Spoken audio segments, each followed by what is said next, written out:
নমস্কার, আদাব। আমি আপনাদের প্রবীর বিশ্বাস নিয়ে এসেছি নিউজ বাংলায় আরও একটা নতুন এপিসোড। আজকে আমরা যাকে নিয়ে আলোচনা করব তিনি আর কেউ নন, বিজয় মালিয়া। হ্যাঁ, 9,000 কোটি টাকা ব্যাংক তছরুপ করে যিনি এখন লন্ডনে বসে আছেন, আজ তাকে নিয়ে আলোচনা করব। আমাদের দেশের প্রধানমন্ত্রী বিভিন্ন রাজনৈতিক সভায় বলেছিলেন তিনি প্রধানমন্ত্রী হলে দেশের কালো টাকা ফিরিয়ে আনবেন, দেশের উগ্রপন্থা কমে যাবে, ইত্যাদি ইত্যাদি অনেক কথা বলেছিলেন। 15 লক্ষ টাকা দেবেন বলেছিলেন। দেখুন, আমাদের এপিসোড কিন্তু আজ রাজনৈতিক এপিসোড না, তবুও কথা প্রসঙ্গে কথাগুলো আসছে। যাই হোক, এটা বলেছিলেন আমাদের প্রধানমন্ত্রী। তো কালো টাকা কতটা এসেছে না এসেছে সেই নিয়ে বিতর্কের অবকাশ আছে, বিতর্ক বাড়বে। তবুও বলে রাখি, কালো টাকা তো আসেইনি, উল্টে বহু কালো টাকা দেশ থেকে চলে গিয়েছে। এমনকি দেশের টাকা নিয়ে পালিয়ে গিয়েছেন এই বিজয় মালিয়া, মেহুল চোস্কি, এরকম বহু ব্যবসায়ী। এবার ঘটনা হচ্ছে যে এদেরকে ধরপাকড় করার জন্য দেশের সরকার বিভিন্ন রকম চেষ্টা করছে বলে শোনা যাচ্ছে, কিন্তু কোনোটাই ফলপ্রসূ হচ্ছে না। অর্থাৎ এদেরকে ধরা যাচ্ছে না, এরা সরকারের হাতের নাগালের বাইরে চলে গেছে। এদের কি আর ফিরিয়ে আনার উপায় আছে? আমরা জানি না, এটা রাজনৈতিক নেতারা নিশ্চয়ই এই বিষয়ে বলবেন। কিন্তু আজকে আমরা আলোচনা করব এই বিজয় মালিয়াকে নিয়ে। কে এই বিজয় মালিয়া? কিভাবে তার উত্থান আর কিভাবেই তার পতন হলো? কিভাবে এত বড় সাম্রাজ্য ধীরে ধীরে ধ্বংস হয়ে গেল মাত্র কয়েক বছরের মধ্যে? আজকে আসুন সেটা নিয়ে আলোচনা করি। বিজয় মালিয়ার বাবা বিঠল মালিয়া 1947 সালে ইউনাইটেড ব্রেভারিজের কিছু শেয়ার কেনেন। ইউনাইটেড ব্রেভারিজ অর্থাৎ ইউবি বলে যেটা বিখ্যাত, তার শেয়ার কিছু কিনে নেন এবং ধীরে ধীরে প্রচুর শেয়ার কিনে ওই কোম্পানির চেয়ারম্যান হয়ে ওঠেন। তারপর বিঠল মালিয়া ম্যান পাওয়ার্স নামে আরও একটি কোম্পানি কিনে নেন। আর ততদিনে বিজয় মালিয়ার বাবা মদ তৈরির ব্যবসায় বেশ হাত পাকিয়ে ফেলেছিলেন। বাড়তে থাকে ব্যবসা, ধীরে ধীরে আরও বিভিন্ন ব্যবসায় হাত দেন বিঠল মালিয়ার ছেলে বিজয় ব্যবসায় আসেন মাত্র 28 বছর বয়সে।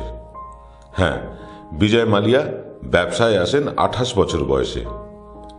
ব্যবসায় নেমেই বিভিন্ন শাখা প্রশাখা ছড়াতে শুরু করেন এই বিজয় মালিয়া। তার মধ্যে fertiliser, information technology, real estate, biotechnology, ইঞ্জিনিয়ারিংয়ের মতন বড় বড় ব্যবসাও ছিল।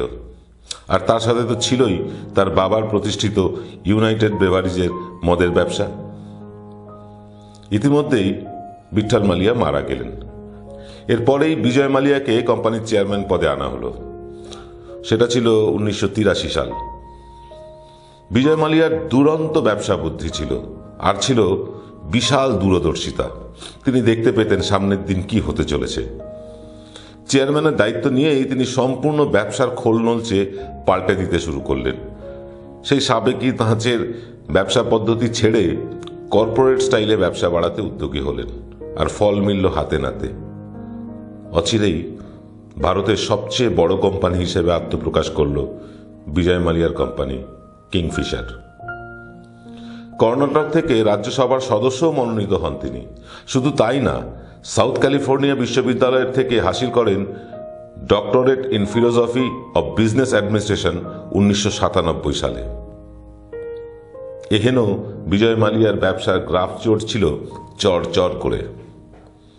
তার কোম্পানির শেয়ারের দাম হয়ে গিয়েছিল আকাশ ছোঁয়া। তখন কোথায় এই আম্বানি আদানিরা? কিন্তু বিলাস ব্যসনে মত্ত বিজয় মালিয়া অনেক পুরুষের হিংসার শিকার হয়েছিলেন শুধুমাত্র তার ফিল্মি স্টাইলে চলাফেরা, বিলাসবহুল জীবনযাপনের জন্য। সারাক্ষণ সুন্দরী মডেল ফিল্মস্টারদের নিয়ে ফুর্তিতে আকণ্ঠ ডুবে গিয়েছিলেন বিজয় মালিয়া। কিন্তু ভাগ্যের চাকা কারোরই একই গতিতে একই পথে চলে না। বিজয় মালিয়ার খারাপ দিন শুরু হয়ে গেল। যখন তিনি এয়ারলাইন্সের ব্যবসা কিংফিশার শুরু করলেন, খারাপ দিনের শুরু সেই সময় থেকেই। সে সময়ে যত এয়ারলাইন্স কোম্পানি ছিল, কিংফিশার তাদের মধ্যে অন্যতম সেরা হয়ে উঠেছিল যাত্রী স্বাচ্ছন্দ্যে নজর দেওয়ায়। যারা কিংফিশার এয়ারলাইন্সে চড়েছেন বা ট্রাভেল করেছেন তারা জানবেন যে সেই সময় যত ছিল এয়ার ডেকান, আরও অনেক ছিল, সস্তার ফ্লাইট যেগুলোকে বলা হয় সেগুলো অনেক ছিল, কিন্তু তার মধ্যেও কিংফিশার কিন্তু একটা অন্যরকম পরিষেবা দিত, অন্য ধরনের পরিষেবা দিত, অন্য ধাঁচে পরিষেবা দিত। কিরকম ছিল সেই পরিষেবা? প্লেনে দেওয়া হতো দুর্দান্ত সব খাবার। হ্যাঁ, খাবার কোয়ালিটি অত্যন্ত ভালো ছিল এই কিংফিশার প্লেনে। দেওয়া হতো দামি চকলেট, যাত্রীদের সামনে থাকতো এলইডি ডিসপ্লে, আর ফ্রিতে দেওয়া হতো একটা ইয়ারফোন বা হেডফোন আর একটা সাদামাটা কলমও। বিজয় মালিয়ার স্বপ্ন ছিল ভারতের এয়ারলাইন্সকেও বিশ্বমানে পৌঁছে দেওয়া। তার জন্য দেশি বিদেশি সমস্ত বিমানগুলোতে, তিনি পরে বিদেশি বিমানও চালু করেছিলেন, সে কথায় পরে আসছি, সমস্ত এয়ারলাইন্সগুলো, সমস্ত প্লেনগুলোতে তিনি কিন্তু অত্যাধুনিক পরিষেবা চালু করেছিলেন। দেশি বিমানে মদ বিতরণও শুরু করেছিলেন। মদ খাওয়া নিষিদ্ধ থাকলেও বিজয় মালিয়া রাজনৈতিক নেতাদের প্রভাবিত করে শুধুমাত্র বিজনেস ক্লাস যাত্রীদের জন্য দেশীয় উড়ানে মদ পরিবেশনের অনুমতি জোগাড় করে ফেলেছিলেন। আর সাথে ছিল দুর্দান্ত সব দেশের বড় বড় মডেলদের এয়ার হোস্টেস হিসাবে সামিল করা। ফলে অচিরেই কিন্তু এই কিংফিশারের ব্যবসা বাড়তে শুরু করলো। এদিকে নিয়ম অনুযায়ী কোনো ভারতীয় এয়ারলাইন্স 5 বছরের বেশি বা 5 বছরের দেশীয় উড়ান চালানোর অভিজ্ঞতা না থাকলে তারা আন্তর্জাতিক বিমান পরিষেবা দিতে পারবে না। এটা আমাদের ভারত সরকারের নিয়ম, অ্যাভিয়েশন রুল যা আছে তাতে সেটাই লেখা আছে। কিন্তু বিজয় মালিয়ার তো প্রবল ইচ্ছে তার কিংফিশার যেন দেশের বাইরেও ডানা মেলতে পারে। কি করেন? কিন্তু তাদের তো 5 বছরের অভিজ্ঞতা নেই। কি করবেন? কিছুতেই অনুমতি মিলছিল না। উচ্চাভিলাষী বিজয় মালিয়া তখন কিনে ফেললেন এয়ার ডেকার নামে আরো একটি এয়ারলাইন্স কোম্পানি, যাদের সেই 5 বছরের অভিজ্ঞতা ছিল দেশের মধ্যে উড়ান চালানোর। 2008-এ কিংফিশার এয়ারলাইন্স প্রথম ব্যাঙ্গালোর থেকে উড়ে গেল লন্ডনের উদ্দেশ্যে। এয়ারলাইন্স ব্যবসায় 22.5% মার্কেট শেয়ার বিজয় মালিয়ার কোম্পানি তখন নিয়ে নিয়েছিল একাই, এবং সবচেয়ে বড় এয়ারলাইন্স হিসেবে আত্মপ্রকাশ করেছিল সেই সময়। ব্যবসা বাড়াতে বাড়াতে বিজয় মালিয়ার ব্যাংক লোন নেওয়া শুরু হলো। মোট 17টা ব্যাংক থেকে 9,000 কোটি টাকার লোন নিলেন। এর মধ্যে যাত্রীদের কাছ থেকে নেওয়া বিভিন্ন ট্যাক্স, কর্মীদের প্রভিডেন্ট ফান্ড, গ্র্যাচুইটির টাকা কোনো কিছুই সরকারের খাতে আর জমা করলেন না। ধীরে ধীরে অপরাধের জালে জড়াতে শুরু করলেন বিজয় মালিয়া। 2012 সাল নাগাদ প্রায় নিঃস্ব হয়ে গেলেন বিজয় মালিয়া। বন্ধ করতে হলো কিংফিশার এয়ারলাইন্স। ব্যাংক তার লোনের টাকা আদায় করতে গিয়ে দেখে ভাঁড়ে মা ভবানী, কিছুই নেই। যে টাকা তারা লোন দিয়েছিলেন তা রিকভার হবে না কিছুতেই।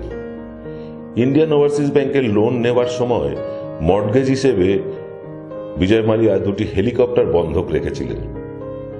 বকেয়া টাকা না পেয়ে ব্যাংক যখন সেই হেলিকপ্টারগুলো বাজেয়াপ্ত করতে গেল, দেখা গেল হেলিকপ্টারগুলো ছিল শুধু কাগজে কলমে, বাস্তবে তার কোনো অস্তিত্বই ছিল না। এটা ব্যাংক জালিয়াতির একটা বড় দিক বলা যায়।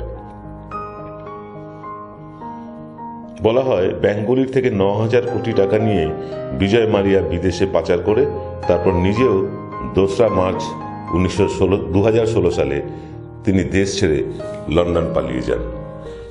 এই বিজয় মালিয়া, যার উল্কার গতিতে উত্থান হয়েছিল, তার বাবা বিঠল মালিয়া সামান্য শেয়ার কিনে তারপর সেই কোম্পানিটি কিনে নেওয়ার পর তিনি চেয়ারম্যান হলেন, এবং চেয়ারম্যান হয়ে ধীরে ধীরে ব্যবসা বাড়াতে লাগলেন। এবং বিজয় মালিয়া 28 বছর বয়সে ব্যবসায় হাত লাগিয়ে ব্যাপক উন্নতি করেছিলেন। আপনারা যারা ব্যাঙ্গালোরে যান বা ব্যাঙ্গালোরে থাকেন তারা নিশ্চয়ই জানেন যে বিজয় মালিয়ার ব্যাঙ্গালোর জুড়ে সম্পত্তি, সারা ব্যাঙ্গালোর জুড়ে তার বিভিন্ন অফিস, বিলাসবহুল বাড়ি। এবং যারা বিজয় মালিয়াকে জানতেন, ব্যাঙ্গালোরে যারা থাকতেন তারা জানতেন যে বিজয় মালিয়ার বিলাসবহুল গাড়ি, বিরাট বিরাট গাড়ি, তাতে সারাক্ষণ নারী সঙ্গ নিয়ে আছেন তিনি। এই যে এইভাবে মানে একটা বিরাট এম্পায়ার দাঁড় করিয়েছিলেন তিনি, বিরাট একটা সাম্রাজ্য দাঁড় করিয়ে ফেলেছিলেন। এই বিরাট সাম্রাজ্য দাঁড় করানোর পর তিনি যখনই বিলাস ব্যসনে মত্ত হয়ে পড়লেন, তখনই কিন্তু তার ব্যবসা ডুবতে শুরু করলো। উচ্চাসা নিশ্চয়ই থাকবে। ব্যবসায়ীদের উচ্চাসা না থাকলে কাদের থাকবে? ব্যবসায়ীরা নিশ্চয়ই উচ্চাসী হবে, কিন্তু তার উচ্চাসা ছিল আকাশচুম্বী। তার যতটা ক্ষমতা ছিল তার বাইরে গিয়েও তিনি চিন্তা করতেন, এবং সেই চিন্তাকে, সেই স্বপ্নকে সফল করার জন্য তিনি ব্যাংকের সাথে জালিয়াতি করা শুরু করলেন, এবং জালিয়াতি করে প্রচুর টাকা নয়ছয় করলেন। নয়ছয় হলো তার বিলাস বেসনের জন্য। তিনি বিলাস বেসনের জন্য লক্ষ লক্ষ কোটি কোটি টাকা খরচ করতেন। তার একটি ক্যালেন্ডার বেরোতো প্রতি বছর, সেই ক্যালেন্ডারের জন্য তিনি কয়েক কোটি টাকা খরচ করতেন। এই ছিল বিজয় মালিয়ার শখ। আর সেই শখ শুধুমাত্র এই আমোদ প্রমোদ করতে গিয়ে সেটা কিন্তু চিরতরে ডুবে গেল। এবং বিজয় মালিয়ার থেকে উপকৃত Mumbai film industry, Karnataka film ইন্ডাস্ট্রির বহু নায়িকা তারা কিন্তু সঙ্গ ছেড়ে দিল বিজয় মালিয়ার। অর্থাৎ যখনই বিজয় মালিয়া বিপদে পড়লেন, তিনি আর বন্ধু খুঁজে পেলেন না। 2016 তিনি দেশ ছাড়লেন। কেন পতন হলো বিজয় মালিয়া? একটা তো তার উচ্চাসা ছিল আকাশচুম্বী, সেটা একটা কারণ। যে স্বপ্ন তিনি সফল করতে পারবেন না, তার জন্য তিনি ব্যাংক লোন করেছিলেন, সেটা আর একটা কারণ। আর একটা কারণ ছিল তার বিলাস ব্যসনে মত্ত হয়ে থাকা। তিনি ব্যবসায় কম মন দিতেন, নারী সঙ্গে বেশি মন দিতেন, এটা একটা কারণ। আর একটা কারণ ছিল তার ম্যানেজমেন্ট টিম ছিল অত্যন্ত নড়বড়ে, দুর্বল। এবং বলতে বাধ্য হচ্ছি আজকে, তিনি ওই দক্ষিণ ভারতীয় ছাড়া তার কোম্পানিতে ম্যানেজমেন্ট লেভেলে কেউ ছিল না, সমস্ত দক্ষিণ ভারতীয় ছিল। তিনি উত্তর ভারতীয়দের বা পূর্ব ভারতীয়, পশ্চিম ভারতীয়দের ম্যানেজমেন্ট টিমে রাখেনি, সবটাই চালাতে কিন্তু ওই কর্ণাটকের যারা মানুষ তারাই। সেই ম্যানেজমেন্ট টিম ছিল অত্যন্ত দুর্বল, এবং এই দুর্বলতা এবং তাদের বিভিন্ন রকম অনৈতিক কাজকর্মের জন্য বিজয় মালিয়া কিন্তু তলিয়ে যেতে থাকলেন। এমনকি কর্মীদের প্রভিডেন্ট ফান্ডের টাকাও তিনি খেয়ে ফেললেন। ব্যাংককে মিথ্যে বলে দুটো হেলিকপ্টার বন্ধক রাখছি বলে কাগজে কলমে দেখালেন হেলিকপ্টার, কিন্তু আদতে হেলিকপ্টার ছিলই না। তিনি ব্যাংক থেকে লোন নিয়ে নিলেন। তিনি 600 কোটি টাকা লোন নিলেন এসবিআই থেকে, স্টেট ব্যাংক অফ ইন্ডিয়া থেকে।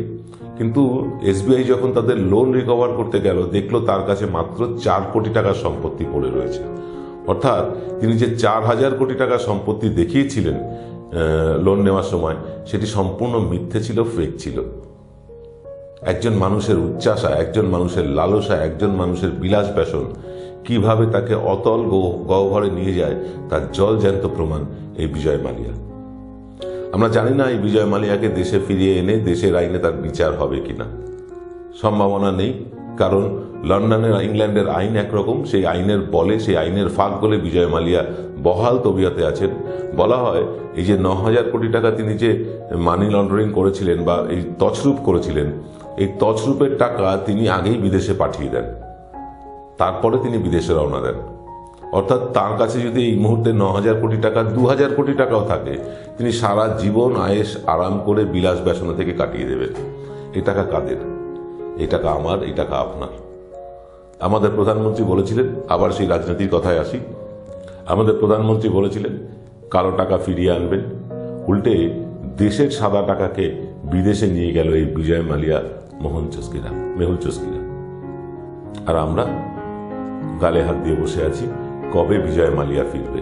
বিজয় মালিয়া ফিরলেও কি সেই টাকা উদ্ধার হবে? তিনি তো বিভিন্ন বিলাস ব্যসনে সেই টাকা খরচ করে দিয়েছেন। অর্থাৎ যখন একটা কোম্পানি বা একটা কোম্পানির মালিক বা ম্যানেজমেন্ট টিম যখন বিলাস ব্যসন, আয়েশ আরামে তাদের জীবন অতিবাহিত করেন, তখনই কেন তাদের জীবনের ওপরে, তাদের রোজগারের ওপরে কেন নজরদারি করা হয় না এদেশে? চোর পালালে তো বুদ্ধি বাড়েই, কিন্তু এক্ষেত্রে চোর পালিয়ে যাওয়ার পরে আমাদের বুদ্ধি বেড়েছে। বেড়েছে কি, বুদ্ধি নাশের জন্য চোর পালিয়েছে। এবং বিজয় মালিয়া যখন এত টাকা মানি লন্ডারিংয়ে যুক্ত, তখন তাকে বিদেশের প্লেন ধরতে দেওয়া হলো কেন? কিভাবে তিনি বিদেশের প্লেন ধরলেন? কেন তাকে এয়ারপোর্টেই আটকে দেওয়া হলো না? এ নিয়ে তো প্রশ্ন উঠবেই। অর্থাৎ সরকারি মদত না থাকলে বিজয় মালিয়া দেশ ছেড়ে পালাতে পারতেন না, মেহুল চস্কিও পালাতে পারতেন না, নীরব মোদিও পালাতে পারতেন না। এই যে এরা সব আমাদের টাকা পয়সাগুলো নিয়ে পালিয়ে গেল, দেশের অর্থনীতি দুর্বল হলো, লাভ কার হলো? যারা এইসব মানুষকে পালাতে সাহায্য করেছিলেন, কোনো কিছু বিনিময়ে লাভ তাদের হলো, আর আমরা সেই মূর্খের স্বর্গেই বসবাস করছি আর বারবার চিৎকার করে আশায় বুক বাঁধছি আচ্ছে দিন নাকি আয়েগা। কি ভাবছেন আপনারা এই নিয়ে নিজের কমেন্টে লিখে জানান। আজ এই পর্যন্ত, সকলে ভালো থাকবেন। নমস্কার।